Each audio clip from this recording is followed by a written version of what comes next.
আজ ছেলে খুব বায়না করতেছিল যে আলু দিয়ে ডিম ভেজে খাবে।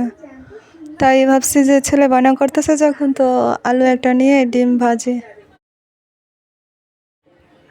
আলু দিয়ে ডিম ভাজার জন্য প্রথমে একটা আলু নেব। আলু নিয়ে ছিলে খুব চিকন চিকন করে কাটতে হবে, না হলে তো আলু সিদ্ধ হবে না।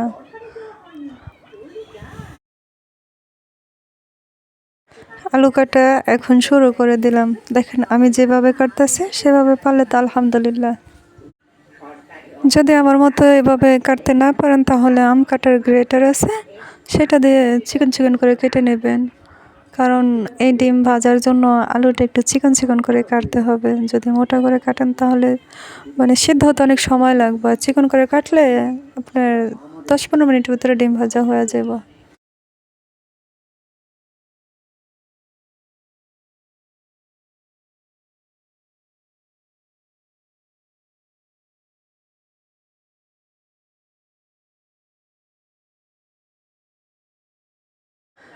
আলু কাটা শেষ, এবার আলুগুলো ধুয়ে নিয়ে আসি।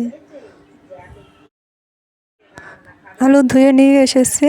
এখন আলুতে একটু লবণ দিয়ে ইচ্ছে মতো চটকাবো। লবণ দিয়ে ইচ্ছে মতো চটকালে আপনার আলু থেকে অনেক বাড়তি পানি বের হয়, পানিটা বের হয়ে যাবে। তারপরে মরিচের ফাঁকি দেব, মরিচের ফাঁকি দিয়ে মাখবো। ডিম ভেঙে নিব, 2টা ডিম ভেঙে, আসলে যে ছোটো বাচ্চায় ডিম ভাজা খাবে তো তাই শুধু হলুদ আর লবণ মরিচ দিছে, এর চাইতে বেশি কিছু দিই না। আপনারা যদি ঝাল খেতে পারেন তাহলে কাঁচা মরিচ, পেঁয়াজ, যার যেটা ভালো লাগে সেটা দিতে পারেন সাথে দিয়ে। তারপরে এটা সুন্দর কম জালে ভাজতে হবে।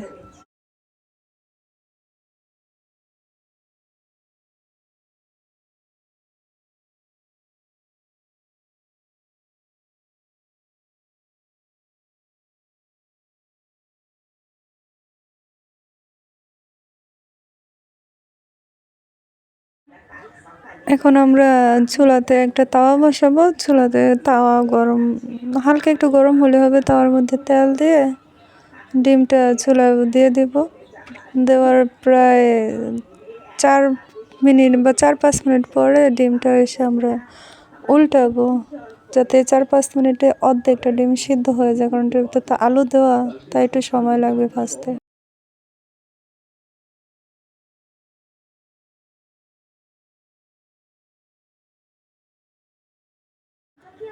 আমি প্রায় 3-4 মিনিট পরে আসলাম। এসে এবার ডিমটাকে উল্টে দেব। উল্টে দিয়ে আবার এই তেমন 3-4 মিনিট পরে আবার আসবো। এসে ডিমটাকে উল্টাবো। উল্টে দিয়ে আবার এই তো 2-1 মিনিট রাখবো।